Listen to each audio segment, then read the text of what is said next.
Right, good afternoon. We are here with Elissa Garofalo. Elissa is the executive director at the Delaware and Lehigh National Heritage Corridor, which that's a mouthful. A lot of people here locally know it as the DNL Trail. So thanks so much for joining us today, Elissa. It's a pleasure to be here, and thank you for asking me, Bree. Of course, I know we were talking earlier, you just celebrated your 20th year with the DNL Trail, so congratulations on that. Thank you. Anything? Yeah, I know you all have so much programming and so many cool initiatives happening, so I'm sure that you've seen the DNL Trail come just a long way from where you started. So, just congratulations on that. Yeah, well, my position is always, from the time I joined the DNL, it's always been related to, connecting the people to the story and getting folks to cooperatively work together. So that's always been a part of it. So this is just we're at a point now, where it's because so much of the trail is built that it's really come together. So let's talk about the trail a little bit. For folks who don't know much about the DNL Trail, it's 165 miles and it's a pathway, how would you describe what the pathway consists of? Well, the pathway is open, it is non-motorized. And most importantly, it follows the path of anthracite coal from the area where it was mined in northeastern Pennsylvania and Luzerne and Carbon counties, helped fuel the industries of the Lehigh Valley and helped build Philadelphia, by passing down along along the Lehigh Canal and then the Delaware Canal. And so as this historic pathway exists, you still experience that history, but you also are experiencing communities and multiple trailheads and places where you can access this. And in these times where we are right now, its popularity has even been higher than ever. Yeah. And it's brought to forward the gap that's in the Lehigh Valley, which so much attention is being paid to now. Sure, yeah, and when I was reading over your mission and kind of vision for the DNL Trail, there were some similarities in what the mission of Discover Lehigh Valley is, and truly our vision is to inspire experiences. And what I read on about the DNL Trail is you inspire connections. And so with this pathway, you've got your 4 pillars of what those connections kind of look like, be it, the history piece, the health and wellness element, and economic development. So we're really positioned nicely. I think I mentioned earlier that we're a regional destination marketing organization, and the DNL Trail covers all Allentown, Bethlehem, and Easton, and we're a part of that third. I know you have 3 regions, so we're the kind of central part. So go ahead. Yeah, so the Lehigh Valley is the central part. There's the anthracite region to the north, and then there's the Delaware Canal to the south. And interestingly enough, in those 20 years, one of my first, jobs was to bring together the convention and visitor bureaus from Luzerne, Carbon, Lehigh Valley, and Bucks, to help promote this and come together and tell the story. And it was always, Lehigh Valley that drove that and was the center point. Marianne Bungers and then Mike Sturchik and now, Alex and yourself, because, it all comes together here. And, if you go, the trail and the story goes through Allentown and Bethlehem and Easton, but also, up to the Blue Mountain where you're talking about the natural part of it and the communities that were built along that pathway. Folks forget that, the Lehigh River was once privately owned. you know, and so there's the places right now, the 7 miles of the trail that are incomplete are in the Lehigh Valley, and it's our most important gap that we're working on now. You know, the recent situation with people getting out more, people realize now what's missing.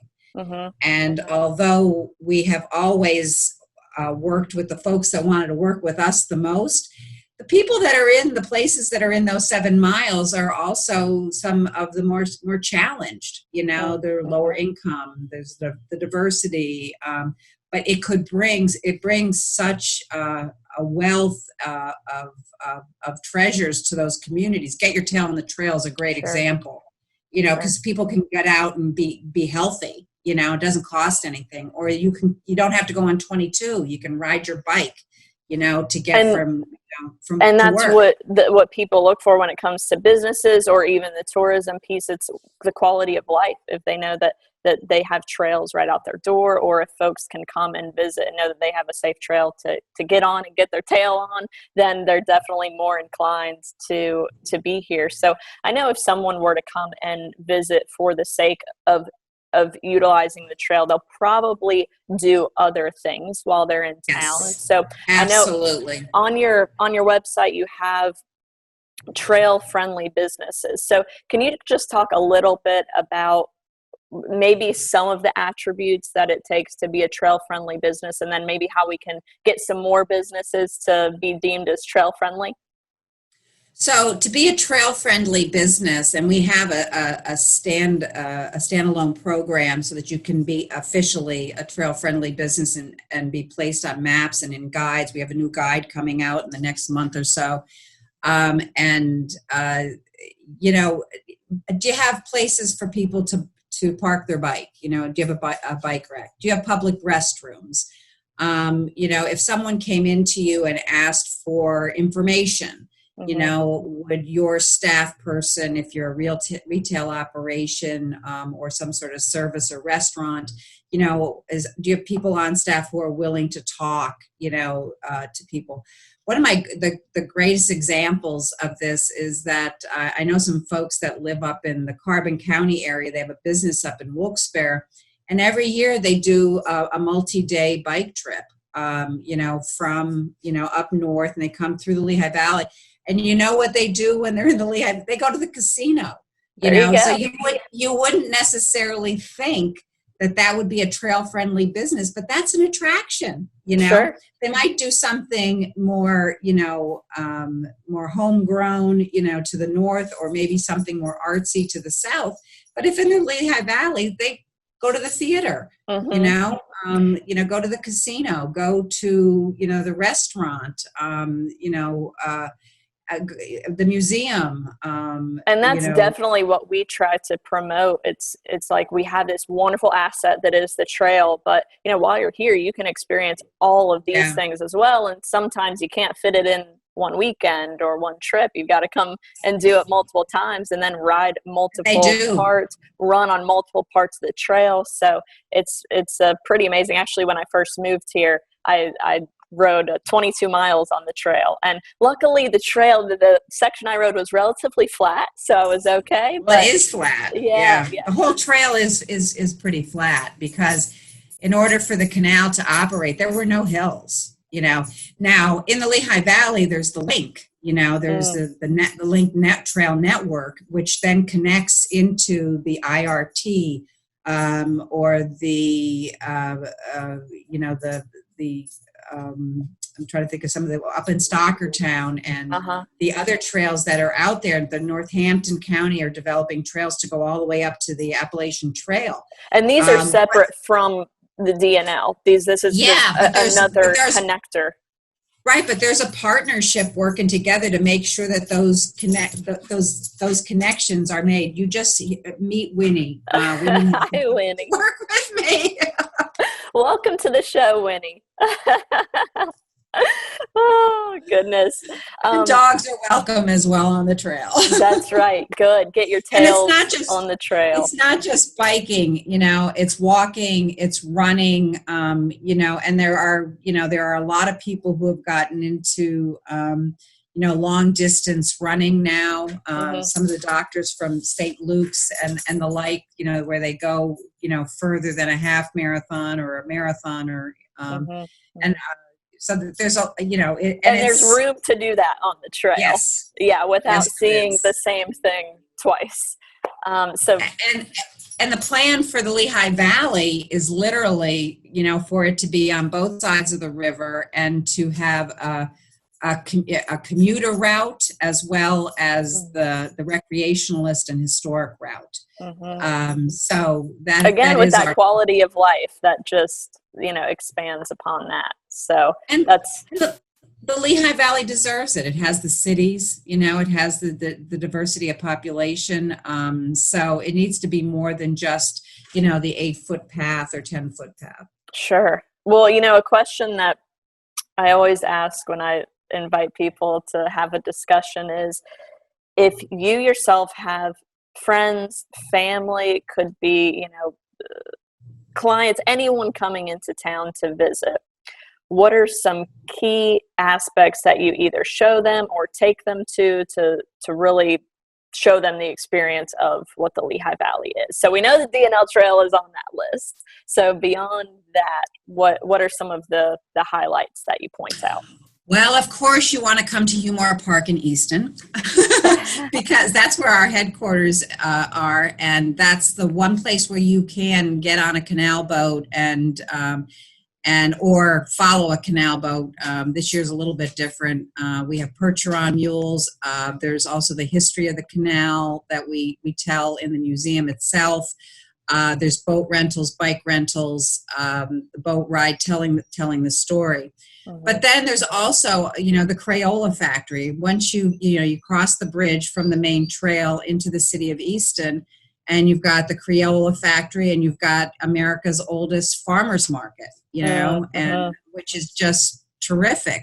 Sure. And then you go, into Bethlehem, you have not only the downtown historic and the Moravian industrial corridor, which is an internationally important site, but then on the south side, you have Arts Quest, and you have, the casino, and you have, all the small businesses and interesting stuff that are happening around Lehigh University, and, that diversity of, interest and, just makes it so much more vibrant. Mm-hmm. And then, further north, then you're going, and you see the rail, you see the whole thing come together in the Lehigh Valley, because what started as a pathway with mules, pulling the coal, then it became the canal, and then it became the railroad took over, the Lehigh Valley Railroad. And from that, we had not only the iron industry, but then the steel industry and St. Luke's. I mean, people don't realize St. Luke's came about because, the whole health network came about because of the need to take care of those industrial workers in Bethlehem. Mm-hmm. And they are one of our greatest supporters today with health and, wellness facilities, from Carbon County, all the way down into Bucks County. So, and the Get Your Tail in the Trail program that encourages people to do that. And then you go into Allentown, and of course, Allentown, it's interesting, the Jandals, with their endeavor to try to develop their property there along the railroad. They got their start, they had, their turkey business got started in downtown Allentown. Yeah. These are really deep roots that these people have, the Hotel Bethlehem, all of these places. I feel like you could take us on like a historical timeline at some point. I mean, I feel like we just walked through a history there. It's really neat. But last week, I was on my bike because I am a bicyclist, and we were over at the Parkway, in Allentown, and at the Native American Museum, Yep. and the whole Lenny Lenape story, that they tell over there, which predates, the canal. And these are stories that you can tell and still experience aspects of it while you're doing the modern day stuff. And it's kind of a good thing, with this pandemic, is that, people are seeking those places out. They don't necessarily want to go to the mall, Sure, right. They don't want to go where the big crowds are. Right. The downside is that we're not able to have, the big events, but the good part is that we hope, and what we're seeing, I think, is that these elements are going to once again become really important parts of people's lives, to visit, as well as to improve the quality of life of those of us living in the Lehigh Valley. Yeah, and that kind of segues me into my next thought, which I know we kind of discussed that throughout this pandemic, everyone is coming out with maybe a new skill set, or they had a latent skill that they didn't know about that's kind of come to the surface. And you talked about that, you've taken on Zoom and now know how to kind of host this virtual realm. And I know one of your big fundraising events, the DNL half marathon, is now switching over to a virtual race and virtual challenge is what you're calling it. Yes. Can you give us any details on that and when it starts and that stuff? So this was to be our 10th year for the DNL half marathon, and we were really looking forward to celebrating it. And we thought up until about a month ago that we might be able to still do it. But because we do go through, the route itself goes from Slatington, on the Slate Heritage Trail and on the DNL Trail to North, and ends in Northampton, we realized that, if one of the 7 municipalities that we go through backs out and doesn't want to be part of it, the event won't happen. So we have switched it to a month-long DNL trail challenge.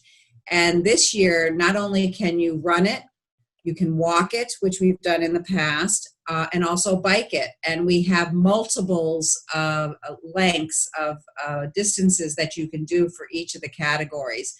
And the bike is a new category. Is that correct? Bike is totally new. Cool. Very cool. And so you can go on you go onto our website and DelawareandLehigh.org, and that'll take you to the challenge site, and you can sign up for one of the categories, and then you do it on your own, your own timeline between October 1st and November 1st. Okay. And there will be a leaderboard, and we have some celebs, local celebs that are going to be doing it, and that'll be up on the leaderboard. Right now, sponsors, we have St. Luke's, we have Blue Mountain Resort, we have Embassy Bank, and so we're really looking forward, to a great event. It's probably the only fundraiser that we're able to do this year, and you don't necessarily have to do it on the DNL Trail. You can do it anywhere. Okay. So if you're just, walking the streets of Allentown, or if you're from Allentown and now live in Charlotte, North Carolina, or in California, you can do it there. I would say choose the DNL Trail because it is flat. That's the really nice piece when you're trying to race. Yeah, that's the really nice component. So I'm a fan. I'm a fan of the DNL Trail. And congratulations for still, finding a way to. I know a lot of people look forward to that event each year, so I'm glad you all found a way to continue that. And certainly we hope next year that we can invite folks back to do it all together in a full-on race format. But we look forward to what this year brings in a modified format. So it seems to have been being received pretty well so far. So yes, please, participate. You do it at your own pace and over the course of a month. So it's very doable. The numbers are a little higher than if you were just going to do it in one day. But that's why it's called a challenge, right? Yeah, it's called a challenge. And I'm sure you're probably seeing it, how many more people there are outside. It's a much more diverse, It, view. I know when I'm out with families and people having picnics along the way. sure. Yeah. So, and also remember the most popular time for people to go, it seems to be like between 11 a.m. and like maybe 3 or 4 o'clock in the afternoon. So go early and go later if you don't That's want to. nice. Get a little twilight walk in or a bike ride. That'd be really nice. Well, Elissa, we thank you again. Congratulations on your 20th year. We hope you have 20 more in you. And thanks for all that you do to really further our mission of just regional tourism and pride for the Lehigh Valley. And we're going to continue to support you and your efforts. And I thank you again. Well, thank you. And you have to remember, it's a pleasure to be based here because there are 18 parks that are located in Northampton and Lehigh counties, and 68 sites in the 2 counties that are listed on the National Register for Historic Places. So it is a very special place, and it's an honor to be here and to work with you and and your colleagues, Bree. So Yeah. thank you. Thanks, Elissa. All right. Bye-bye. Bye bye.